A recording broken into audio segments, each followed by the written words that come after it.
You are listening to Spectrum on Air, the colourful voice of radio.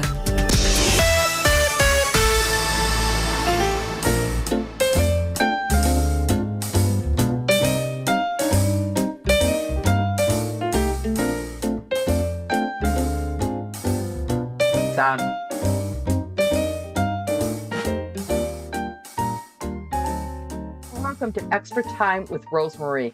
And today I have not one, but two special guests on.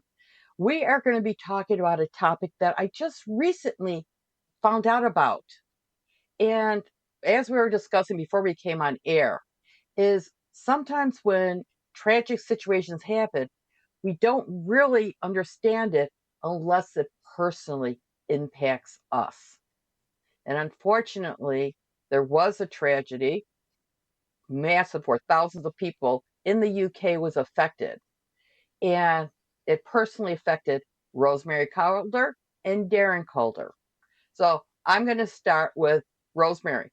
Rosemary, what is the situation that affected both you and Darren? And what's the relationship between the two of you? Hello, Rosemary. It's nice to meet you. Darren is my elder son. I had a younger son called Nicky, who was affected or infected with contaminated blood products. So he was a victim of the infected blood scandal here in the UK. How widespread was it? Was Nicky the only one that was affected by it? No. First, can I just start by saying that there are many people who actually are more informed than I am to do with the infected blood scandal, but we have all lived it for many years. There are people who have campaigned for decades, 4 decades, and many of them have been lost along the way. They've lost their lives due to their infection. So first of all, I'd just like to pay tribute to them. So Nicky was a haemophiliac, and he was diagnosed as a very young baby, and which meant, if you don't know what that is, his blood didn't clot. So he used to have injections of a blood product, which helped his blood to clot. Now, he was first diagnosed with haemophilia when he was 9 months old, after he'd bumped his head, and it came up in a great big egg, getting bigger and bigger. So we took him to the hospital. Unfortunately, the first thing they thought was that we'd been abusing him, physically abusing him, which was a very unpleasant process to go through, being questioned by doctors. But eventually they discovered that he had haemophilia. And haemophilia means that if slightest knock, they would get a big bruise. If they cut themselves, they bleed longer than people normally would do. And also they suffer from lots of internal bleeding to joints and muscles. So to be honest, I was quite relieved to find it was haemophilia, because I thought when they said that they thought he had a blood condition, that it was leukemia. So not knowing very much about haemophilia, to me, it sounded as though it probably would be manageable. And to all intents and purposes, it was. He started off being treated with something called cryoprecipitate, which was derived from plasma. It was not an easy treatment, in as much as it had to be kept in bags in the freezer, and then it had to be defrosted. So it could take quite a long time to actually administer it. And really, with haemophilia, you need to get the blood products into them as quickly as possible to stop the bleeding. But you know, we managed that. We often had to go up to the hospital, just drop everything and take him up for his treatment. But at about 3 years old, we were told about a wonderful new wonder drug, which was called Factor 8. And it was a much more, or allegedly, an easier way of treating it, with a more pure, more purified, they said. And it would make life much easier for us. And actually, it would change our lives, because we could then go on to learn how to administer it ourselves at home. And so as soon as he had a bleed, we used to inject him there and then. And obviously it stopped the bleeding quicker, so he probably wouldn't need as much treatment. So that went on for many years.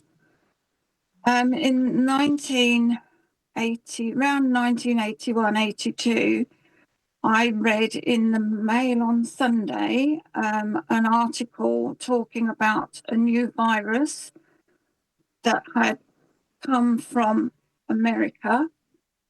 And at the time it was called HTLV3, which later went on to be HIV. I did not realize that there was a relationship between the two of them. Interesting. Yeah, that was the first way they described it, was HTLV3, and then they changed it to HIV, which is human immunodeficiency. And so the panic alarm started to ring, because further down the article, I read that haemophiliacs could be at risk of getting this infection because of their treatment. And so I contacted various people. I contacted his doctor at the hospital, and I was told that the risk was absolutely minimal, not to worry about it. And so we carried on giving him his injections. He was at the time on prophylactic treatment, which meant that he had injections every 3 days or so to stop him getting bleeds. And I made the decision to take him off of that, so that I wasn't putting him so much at risk. I got into trouble with the doctors about that, but that was my decision. But obviously, when he had bleeds, he was still being treated. And then in 1985, when he was 11 years old, I received a letter from the hospital informing us, myself and his dad, that he had tested positive for HIV. At that time, there was not very much known about it. It was disease. And basically we were left to get on with it. Anything that we could find out about it was research we did ourselves. There was no support or advice. And yeah, we were There's just... also a stigmatism attached with having HIV, wasn't there? I'm sorry? There was also miscommunication, misinformation about people that did have it too. Absolutely. Which couldn't have been easy. So the stigma attached to it was just awful. It was a terrible thing to live with. We couldn't tell anybody for fear of what the repercussions would be. He went to school one day, and because he was a haemophiliac, what the children knew at school, that he was a haemophiliac, they automatically put 2 and 2 together, and he came home after being called AIDS boy and things like that. But there were the most awful adverts on the TV, government produced adverts warn people about this new infection. And if you talk to anybody who saw those, they were absolutely horrific. It was icebergs and tombstones, and don't die of ignorance was what it said. And so, to protect Nikki and ourselves as well, we just didn't dare speak to anybody about it. It was like this dirty secret for all those years. We actually didn't tell Nikki when at 11. We felt that with all the stigma and the hysteria going on, that he wasn't old enough to cope with it. So we actually told him when he was 14. Actually, we told Nikki and Darren together, didn't we, Darren? Did, yes. Yeah. And Nikki just took it in his stride and said to his brother, "Well, are we going out then?" And he had his own way of coping with it, with dealing with it. Everybody is different. But that was, it was a horrendous time for our family, because we didn't know what the outcome was going to be. Nobody could tell us anything. So we just lived in fear of Nikki developing AIDS and us losing him. Unfortunately, that is what happened. He went on to have a life. He worked for his dad because we knew that he wouldn't be able to go into just ordinary employment, because he used to have a lot of time off to do with not only his haemophilia, but with the HIV infection.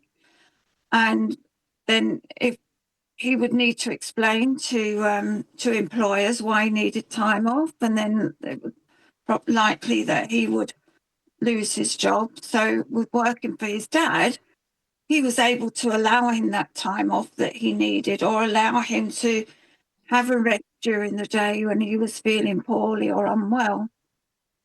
And he went on to get married, and they had a little boy.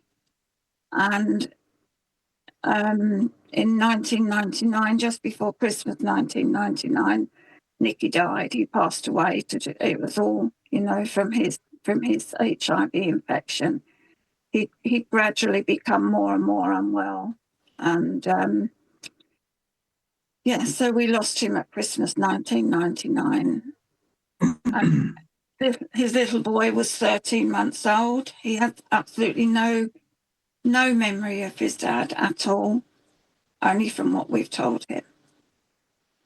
So that's how I came Rosemary, I'm going to ask Darren, what's the age difference between you and your brother?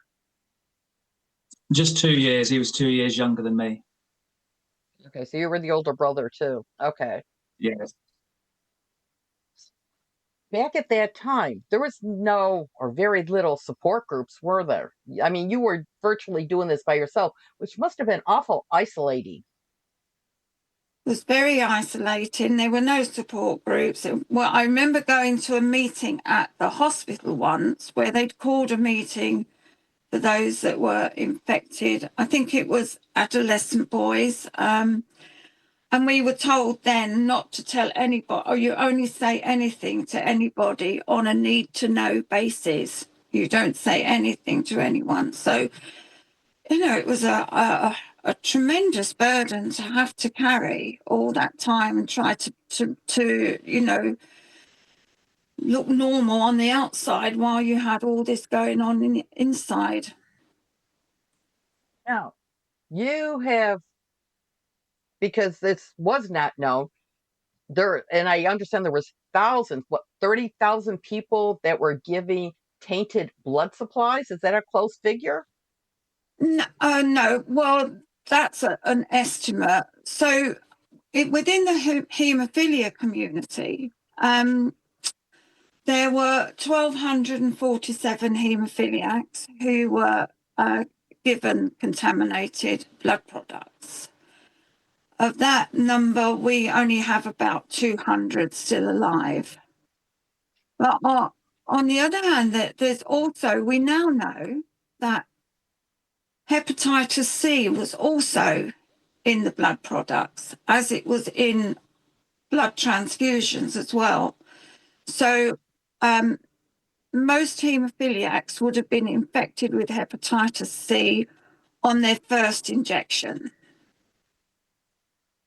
So, I don't think there's any haemophiliacs that have got away with not getting hepatitis C, and then many of them were co-infected, and we've lost over 1,000 from that community. But within the general public, there are thousands and thousands who received hepatitis C infected blood following blood transfusion. So it would be after an accident or after childbirth.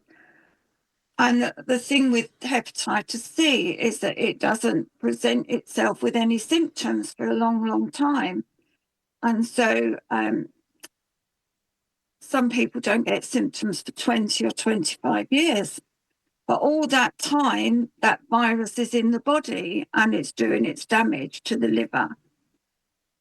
And so many people don't find out they've got hepatitis C until they begin to feel unwell. And actually, they can quickly become ill. You, the two of you, and mostly Darren, because now I'm going to draw him into the conversation a little bit, you just don't rest with the memories. The memories are very precious to you. And obviously, everything else has been going on through your life.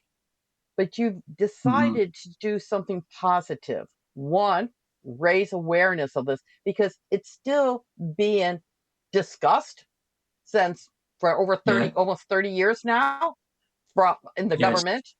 And the government's not known for moving swiftly. So you're bringing up a different way of being able to keep it the forefront of people's minds.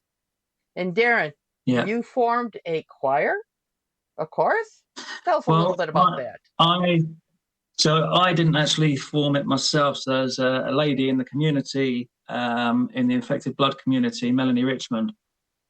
She thought it would be a nice idea to do something positive instead of all the negative campaigning that had been done over the years, and put out a post on Facebook asking if anybody would be interested in getting together, singing as a group, and just enjoying each other's company and enjoying the healing of performers singing, just in the healing of music. To which she received over 200 responses of people that was really interested in it. I was one of those. My mum spoke to me and said, this lady Melanie is wanting to maybe start a choir. Is it something you've been interested in?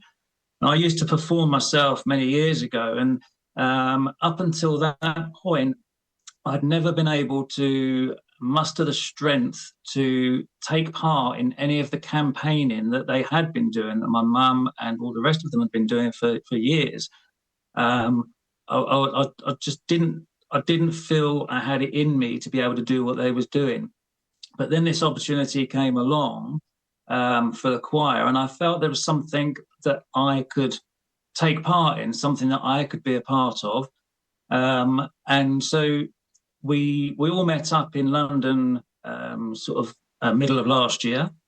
And I'd met these people for the first time. My mum had known them for quite some time, but I'm meeting these people for the first time.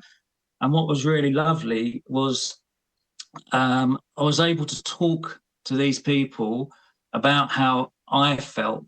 And I know that they'd been feeling the same. For many, many years, I wasn't able to confront my grief.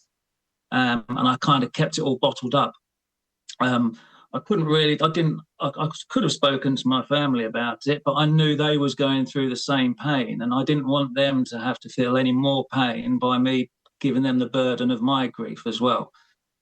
So when I started to meet these people that had been through the same grief, the same pain as myself, it was very healing for me, and I found the ability to sort of face my grief head on.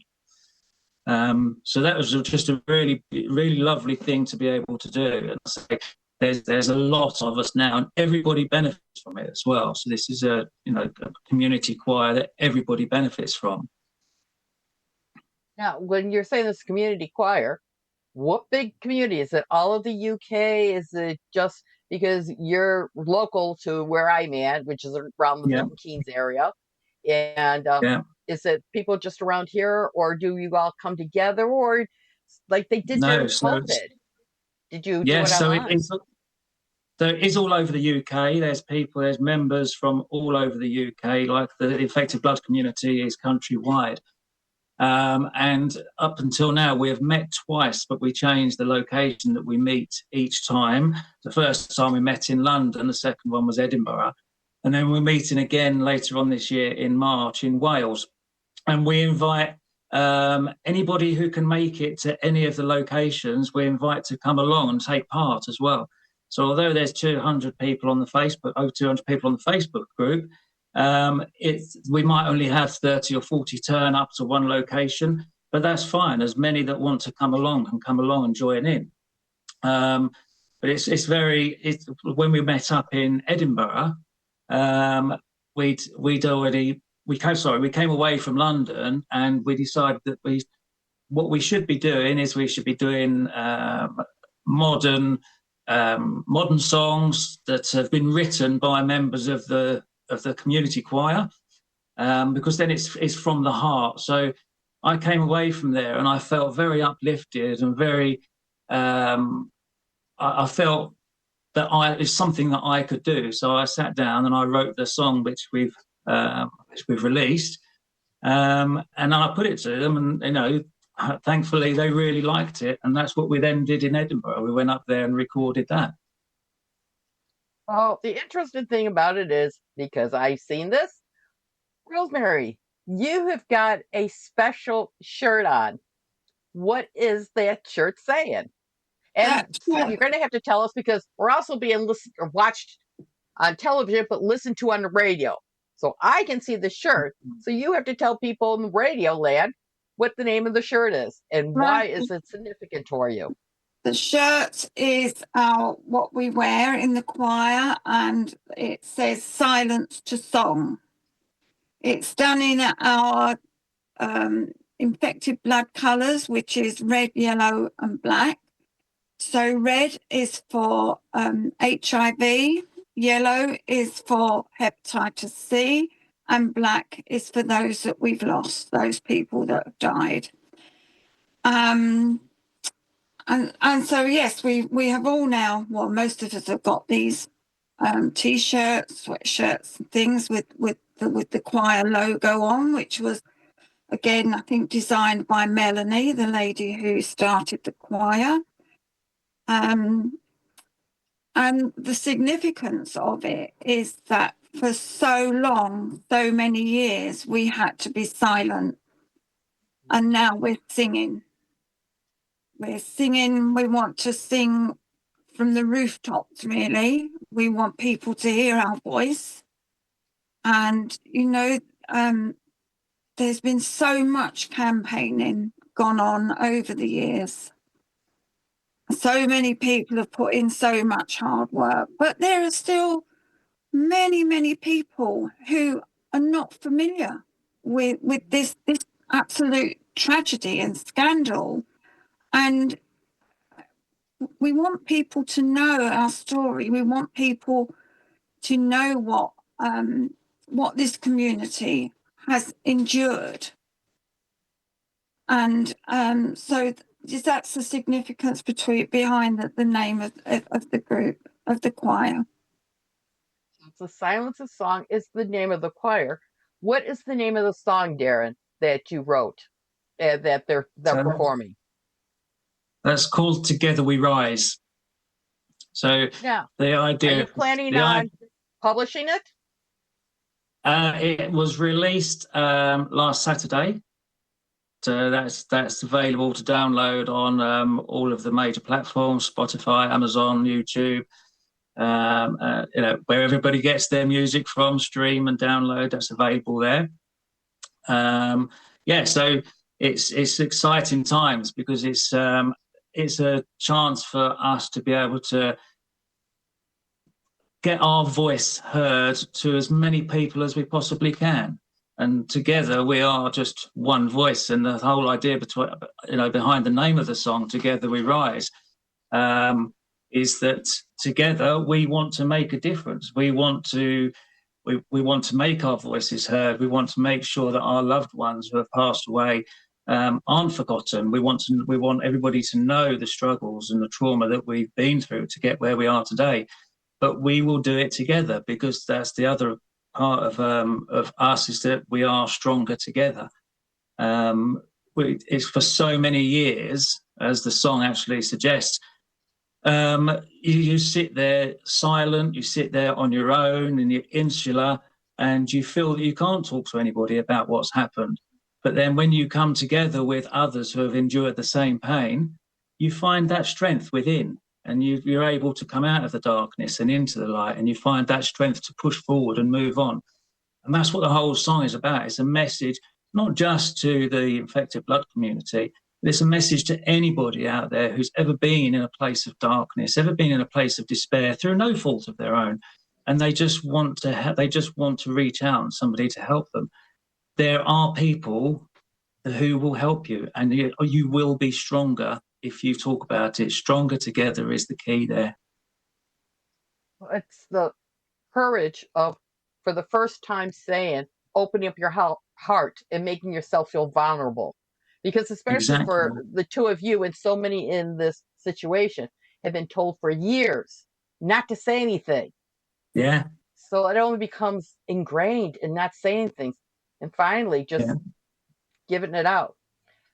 Yeah. Well, I'm going to put you on hold for just a second because there's so much to say. And yes, we will be playing the song a little bit later, because that's exactly one of the reasons I did it. I do have the song here. We have it all prepped. But we also have other fantastic shows on besides Xtra Time with Rosemary, and where I have such fantastic guests we're going to be. So what we're going to do is we're going to listen to a few of the promos of what's. Enter my world. Join me, Harry Kakuli, in the Alien Temple every Saturday night, 10 o'clock to midnight, on Spectrum, on air. Immerse your senses in intense, passionate and seductive music. The Alien Temple with me, Harry Kakuli, every Saturday night, 10 to midnight, on Spectrum, on air.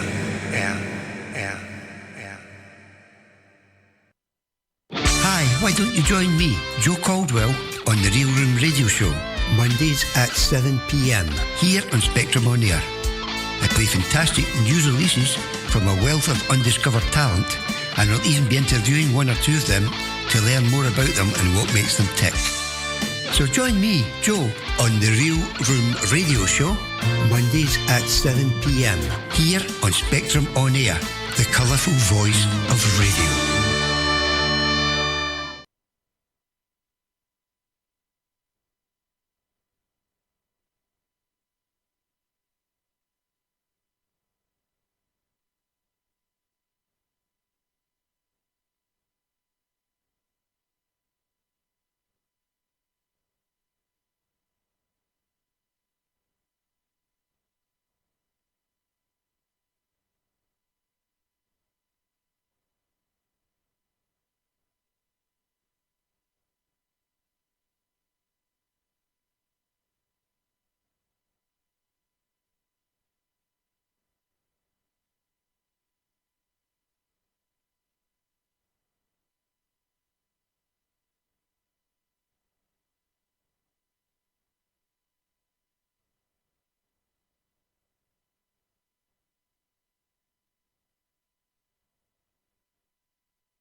shouting your name,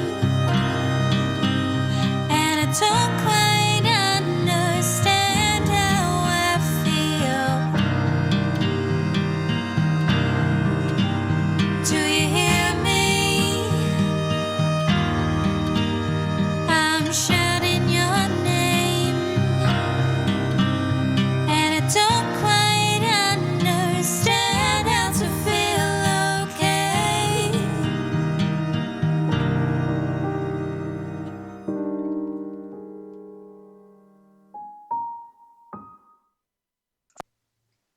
That song, Do You Hear Me, is from a new artist that I happened to run across in a festival last year. And it's Do You Hear Me, which I think was so appropriate for this show because Rosemary and Darren are among hundreds of others that want people to hear their story because it's nothing in the past, it's still ongoing. But Darren, we're going to ask you a question right now. Is that the people in the group, are they professionals like you? Or No, how did you come up with them? not at all. All the people in the choir, they're all members of the infected blood community. So everybody is either infected or affected by the infected blood. And I would say probably 70 to 80% of the people in the choir who've never ever sung or performed before, and they was all very much out of their comfort zone, but put themselves forward to take part in this and have taken so much from it. They've been able to come out of their shell. They enjoy being in the group, they enjoy singing, and so they think, they never thought they would be able to do something like this, but it's given them that courage and confidence to step out of their comfort zone and do something out of the ordinary for them. Rosemary, do you sing in the choir? I do, yes. Sorry, myself. Yes, yeah. There you go. Well, you had a pause there, so I jumped into it. Whether it was a delay That's or okay. I just imagined it. There we go. It's okay. It's okay. I mean, also apart from sort of like the community that are in the choir, they're either affected or infected. One of the producers, Dan Breeze, is a very, very talented producer. He's actually a haemophiliac and he's an infected. We have actually got a gentleman, a young man by the name of Jack Marchant, who's the engineer who puts the track together and everything. He was introduced to us by a member of the community, but he's not from the infected blood community. But he's kind of come on board with us, and he's fitted in with our family. That's what we are. We are one big family, and he's fitted in with us, and he does marvelous things with helping us to produce these songs. And it's actually a pleasure to have him on board. And he did actually say he needs us in his life, is what he said recently, isn't it, Mum? Indeed, yes. That's really, really nice, yeah. So we have got some people from outside who have come in to help us, because although there's like one or two people, who have performed, produced music in the past, we was all, as a group, we was out of our comfort zone, didn't really know how we was going to do this. But with help from people like Jack and from Dan, we've managed to pull off something which is quite extraordinary, really. This is a whole interesting concept. Are you going to be doing any concerts in public? Because you did mention that you just released a song on Saturday, but are you going to be doing? Go ahead.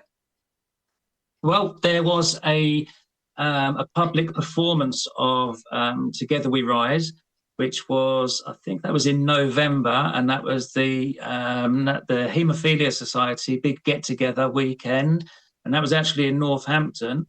And I wasn't there myself. I was actually away on holiday at the time, so I couldn't make it. But the rest of the choir turned up in Northampton, and they did an amazing job. They'd done a live performance of Together We Rise in front of I mean, I don't know how many people were there, but it was a full hall they was in front of. And yeah, I mean, if the opportunity comes up in the future, we would all love to go and perform it live, because the feeling of performing live and singing live is something you can't explain to somebody. You know, that feeling that you get and you draw, the energy you draw off from the audience when they appreciate what you're singing, is something that you can't get anywhere else. So yeah, if the opportunity arises to go and perform it anywhere else, then we will do. Right now, we're concentrating on our next song, which is another one that's been written by another member of the community, another member of the choir. And we're going to be looking at recording that one in Wales, and then we'll be looking at releasing that one as well. Our ultimate goal would be to do an album of all original songs, all written and sung by the community, and that would be a lasting testament to everybody who has been lost their lives through infected blood and fought and suffered, and that's what our ultimate goal would be. We'd love to be able to do that. Yes. When somebody goes through a tragic situation, it's not just the person themselves, as you both are so totally aware of. It's everybody else surrounding them, because you can't help but becoming affected by what's going on with them. No. Rosemary, are you finished with this whole situation? Has the government been giving you satisfactory responses to it, or is it a campaign that's still ongoing? As much as I'd like to say that, yes, it was all finished with, but no, there's still a struggle going on. The government ordered, after many, many, many years of fighting to have a public inquiry, the government actually in 2017 got backed into a corner, and they had no choice other than to order the public inquiry. That started in 2018, I think it was, and and it finished in 2024. So that continued for 6 years. We were very fortunate in the judge that they'd appointed, Sir Brian Langstar, who was very astute, very aware of the things that had gone on. I personally sat through God knows how many hours of listening to witnesses giving their evidence. When you heard the stories from some of the community, it was just absolutely heartbreaking. And the amount of suffering and pain that they have gone through is incomprehensible. Okay. We heard from those that were infected and affected. We also heard from many politicians, many consultants, clinicians, civil servants, pharmaceutical people, and sadly, there were many who would still not acknowledge that they had done anything wrong. Eventually, the judge produced his final report in May 2024, and it was scathing of those who had been responsible. His comment was, "This was not an accident." And so much of it, most of it could have been avoided if they had taken different actions, if they hadn't have put money above patient safety, if they hadn't bought in this factor 8 and factor 9 from America, knowing at the time that there was every possibility that it was infected. But they chose to do that. They also they used young children as guinea pigs for research purposes. At Trelaw School in Hampshire, which was a residential school for children with handicapped children, there was a lot of haemophiliac boys went there. They had about, I can't remember the exact numbers, but I think they had about 120 haemophiliac boys went through there. 80 of them were infected. And they were knowingly giving them this poison, for want of a better word, giving it to them and using them for their research without parental consent. Parents knew nothing about it. Sadly, there's only a handful of them still alive now. And those that are still alive are living, with terrible consequences on their health. And so give this a little bit. I'm going to interrupt you for just a second because I want to give a little bit of a time scope of what we're talking about, because these the products. Now, you were also saying they come from the United States, which it did. I did not realize that you brought it up to me, but due to a shortage of domestic supply, the UK and other countries imported contaminated products from the United States. This is back in the 70s. The 70s is when it was first uncovered. yeah, So we're talking from 1970s to 1924. We're talking over 50 years that you were trying, or people like you were trying to get the government to own up to the fact that they really messed up. yeah, 50 years. yeah. That's a lot of time. It is. It's a lot of time. There've been many, many lives lost along the way as well. But still, we're still having to fight for what we consider to be real justice. They have come up with a compensation package, but, how much money can compensate somebody for the loss of their child or the loss of their father or the loss of their husband? And how much money can compensate somebody for the loss of their health? And yet, it's not all about compensation and money. Yes, people deserve compensation because people's lives have been ruined. People have lost their careers. They've lost their pensions and livelihoods.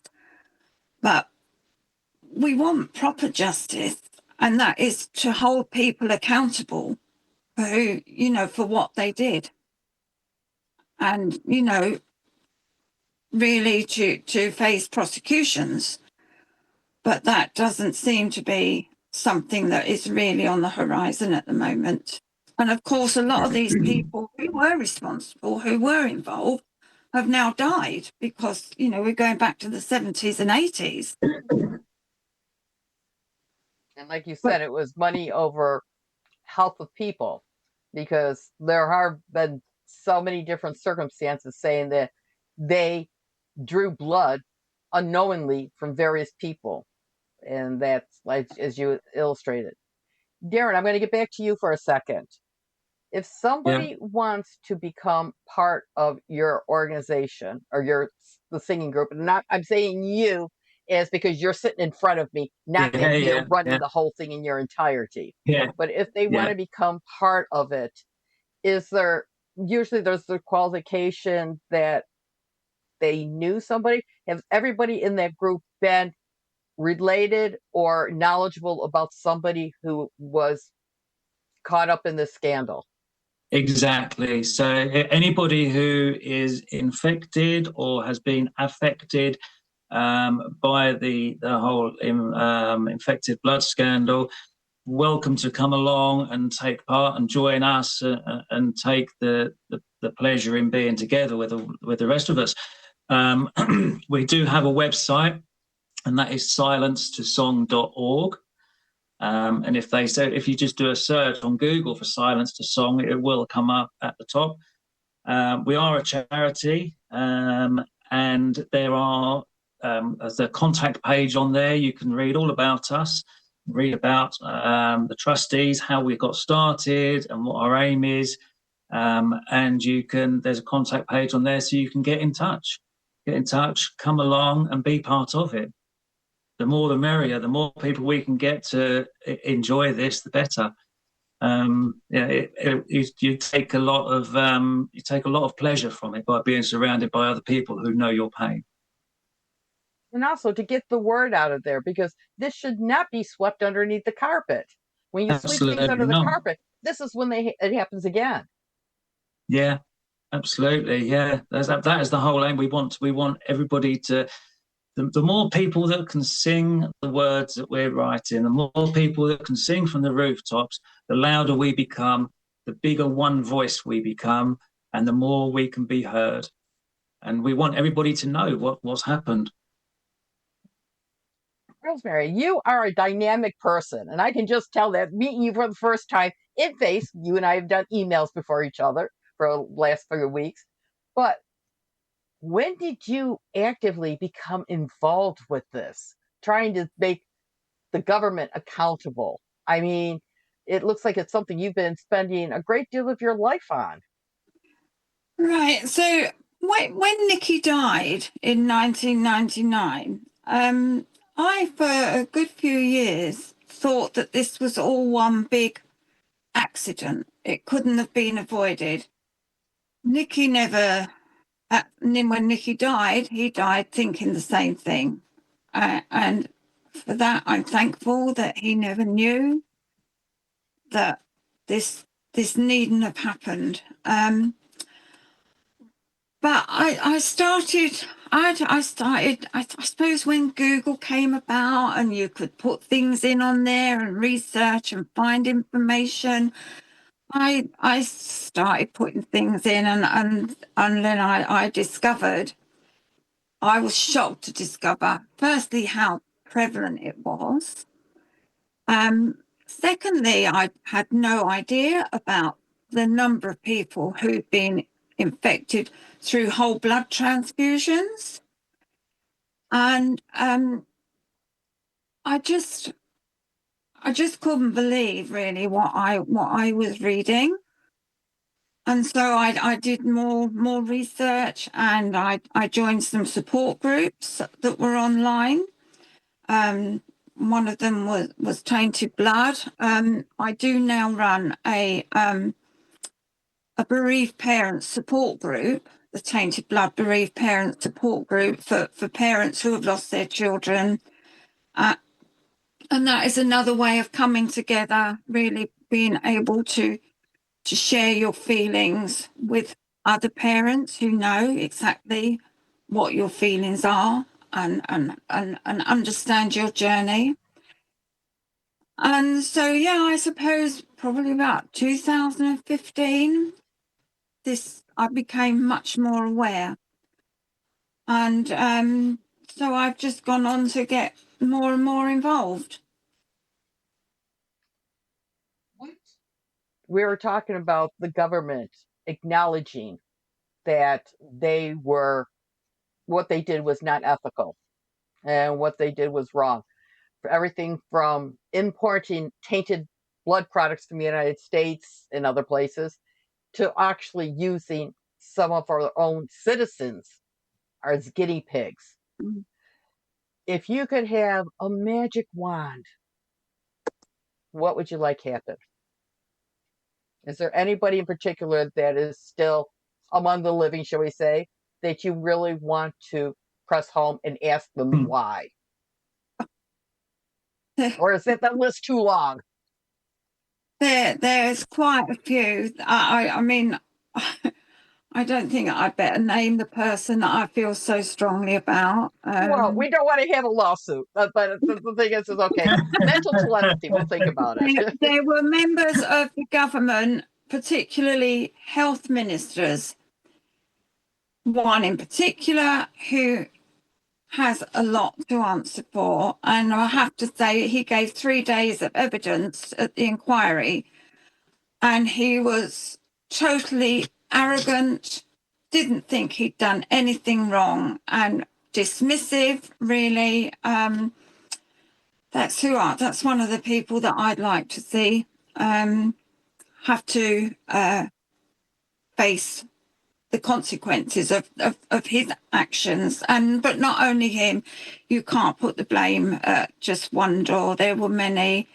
We were producing our own Factor 8, Factor 9 in this country.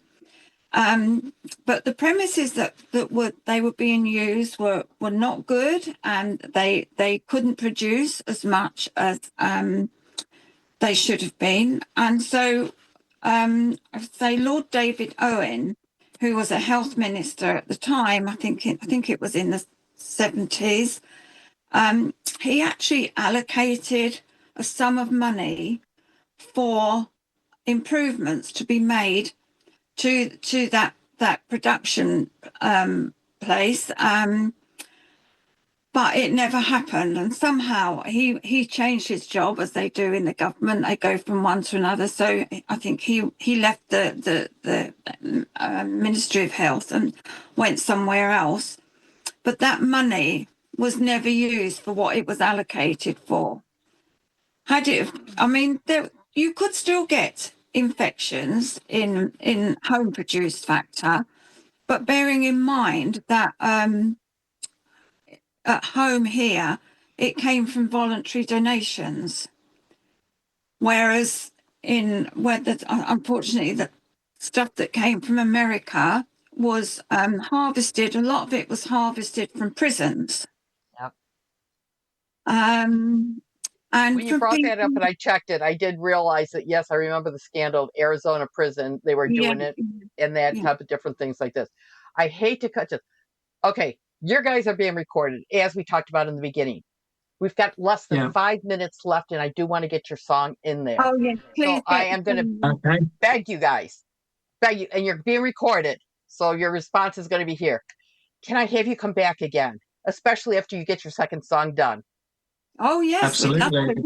I'd love to have you on there. There was just more than this whole hour could actually have time for, that we would definitely love to be able to explore. Darren, what's one thing you want to tell the world? One thing I'd like to tell the world is, if you are in a dark place, if you feel lost and alone, there's a way of coming out into the light. There's help out there. You will be stronger together. Yeah. Rosemary, what's one thing you want to tell the world? Well, I think I would echo what Darren says. You know, this has been such a cathartic experience, having the choir and finding togetherness through music. Music is so powerful anyway. So, yeah, I would say, you know, anybody, like Darren says, come together with others, share your pain, share your suffering, and some of the light will return. Darren, introduce the song as I play it. Okay, so this is Infected Blood Community Choir Silenced a Song, and this is Together We Rise. Thank you for being on my show. I really, really appreciate it. We will talk again.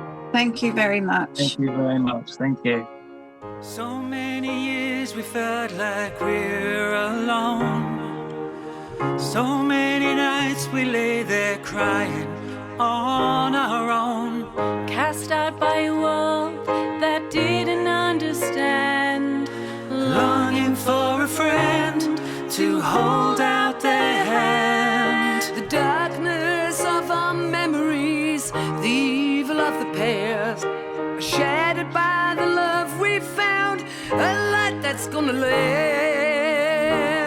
So together we'll rise, together we fly. We found each other, we are strong together. In our hearts, many broken parts. Shine the light, oh shine the light, and let there be.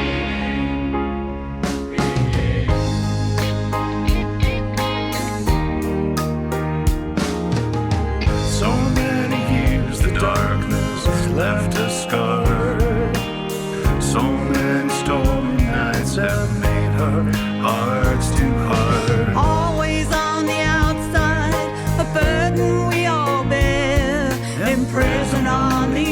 side, struggling for air.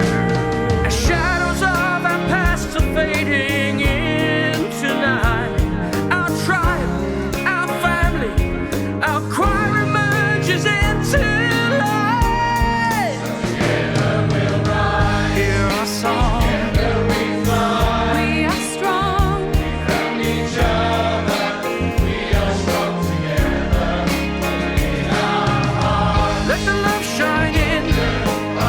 Let the choir sing. Shine the light, shine the light, and let the healing begin. When shadows fall And storms are near. our voices call. We face our fears.